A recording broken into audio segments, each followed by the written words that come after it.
बोलो कृष्ण कन्हैया लाल की, बोलो भागवत भगवान की। तो कल की कथा में हम लोग थे कि कपिल देवहूति संवाद, निर्वीणा नितराम भूमन सदिंद्रिय तर्षणात् येन संभाव्यमानेन न प्रपन्नाधन तमः प्रभु। यह प्रसंग बहुत गौर से सुनने का है। यह प्रसंग बहुत गौर से सुनने का है। यह भागवत का सबसे पहले का संवाद है। भगवान कपिल व्यास गद्दी पर विराजमान है। कपिल की 9 बहनें बैठी हैं। सबसे आगे वृद्धा माता बैठी है। कपिल से प्रश्न करती है, हे प्रभु, मेरी परिस्थिति बड़ी खराब हो रही है। ये जो 10 इंद्रियां हैं, 5 ज्ञानेंद्रियां हैं, 5 कर्मेंद्रियां हैं, सब मुझे अपनी अपनी ओर खींच रहे हैं। मेरे समझ में नहीं आता कि मैं क्या करूं।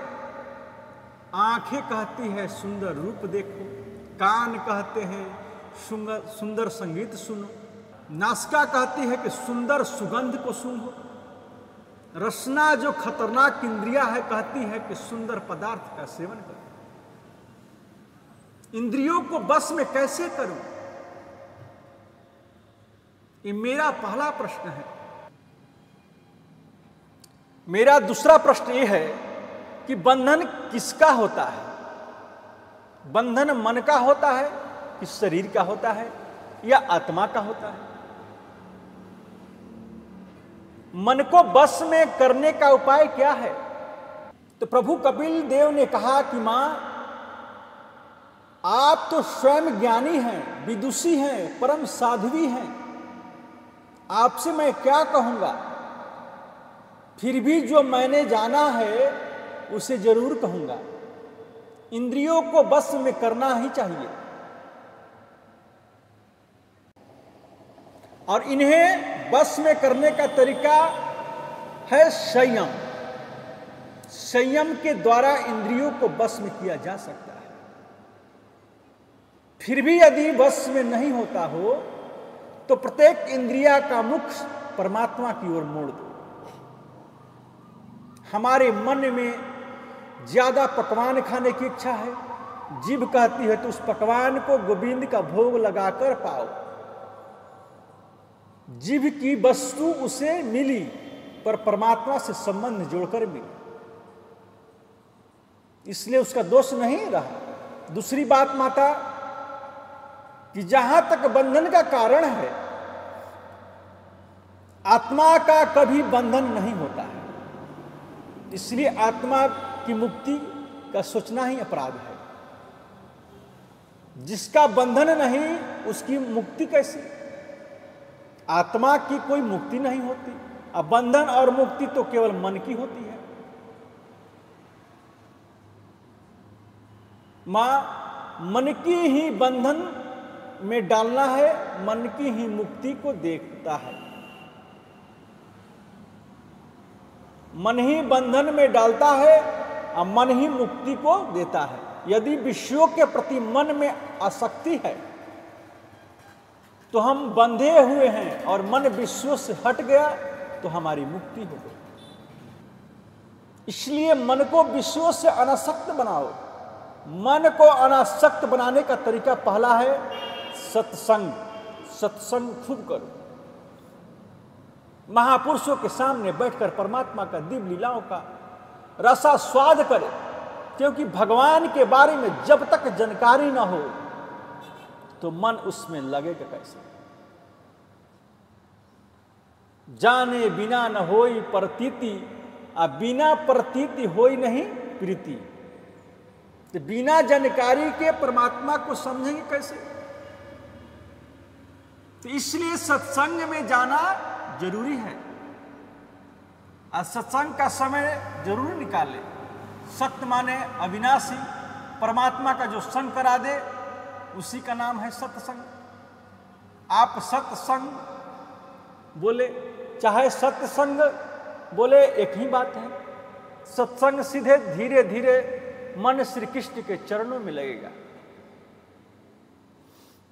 मन को बस में करने का दूसरा तरीका है कि मां अष्टांग योग, यम, नियम, आसन, प्राणायाम, प्रत्याहार, धारणा, ध्यान और समाधि। मन को बस में करना है तो हम अहिंसक बने, शाकाहारी बने, सात्विक बने। हिंसा करने, मांस भक्षण करने वाला व्यक्ति एकाग्र मन वाला नहीं हो सकता है। आपको जानकर आश्चर्य होगा कि अमेरिका जैसे समृद्ध देश, जहां के लोग गौ मांस तक भक्षण करते हैं, अभी 30% व्यक्ति वहां के शुद्ध शाकाहारी बन गए हैं। दिनों दिन वहां शाकाहार की प्रवृत्ति बढ़ रही है, लेकिन हम लोगों के यहाँ लोग गिरते जा रहे हैं, क्योंकि डॉक्टर ने अध्ययन करके जानकारी हासिल की है कि कैंसर के मरीज के 90% मांसाहारी होते हैं। हमें किसी प्राणी का हिंसा नहीं करनी चाहिए, अहिंसक बने, सत्य बोलने का संकल्प लें, ज्यादा से ज्यादा हम सत्य बोलें, ये प्रयास करना चाहिए। और ब्रह्मचर्य का पालन करें, साथ संयमित जीवन जिए। माता प्रातः जल्दी उठना चाहिए, उठते ही हाथ पांव धोकर पलंग के पास बैठ जाइए। मैं भगवान का एक पार्षद हूं, एक भक्त हूं, ऐसा सोचकर परमात्मा का चिंतन करो। परमात्मा के चरणों का नित्य चिंतन करो। कैसा चिंतन? तो परमात्मा के चरणों में ब्रज, अंकुश, ध्वजा आदि का चिन्ह है। ये परमात्मा के चरण है। तो चरणों के चिंतन की बात पहले क्यों कही कपिल जी? क्योंकि हमारा जो चित्त है ना सज्जनों, उसे चित्त क्यों कहते हैं? क्योंकि जन्म जन्मांतरों की वासना की गठरी हमारे चित्त में चिपकी हुई है, कर्मों की गठरी चित्त में चिपकी हुई है। जब कृष्ण के चरणों का चिन्ह कहेंगे, कृष्ण पहले अपने चरणों के चित्त में स्थापित करेंगे, तो उनके चरणों के ध्वजा, अंकुश, ब्रज, वज्र के द्वारा ये पाप की गठरी कट कट कर हट जाएगी और चित्त हमारा निर्मल हो जाएगा। एक साधारण व्यक्ति भी आपके घर आता है तो चाहता है कि हमें शुद्धि मिले, उससे पवित्रता मिले, वातावरण अच्छा मिले। जो परमात्मा को हम हृदय रूपी घर में बिठाना चाहते हैं और उसमें काम आदि की गंदगी भरी होगी, तो क्या परमात्मा कभी आएंगे? कभी नहीं आएंगे। इसलिए पहले उनके चरणों का चिंतन करें और चिंतन के माध्यम से हृदय को शुद्ध करें, तब उस हृदय में मेरे गोविंद का प्रकट हो सकता है। पहले चरणों का चिंतन करें, घुटनों का चिंतन करें, भगवान के कटी प्रवेश का चिंतन करें, नाभि का चिंतन करें और धीरे धीरे मेरे गोविंद के मुखारविंद का चिंतन करें। हासं हरेरवनताखिल लोक तीव्र शोकाश्रुसागर विशेषण मत्युदारम सम्मोहनाय रचितं निजमाययास्य भूमंडलम मुनिकृते मकरध्वजस्य। हंसी से परिपूर्ण मुखारविंद का चिंतन करें, क्योंकि शोक रूपी सागर में डूबा हुआ जो मनुष्य है, उसे शोक सागर से निकालकर आनंद के समुद्र में पहुंचाने की ताकत केवल परमात्मा के हंसी में है। हंसते हुए भगवान का चिंतन की बात क्यों कही?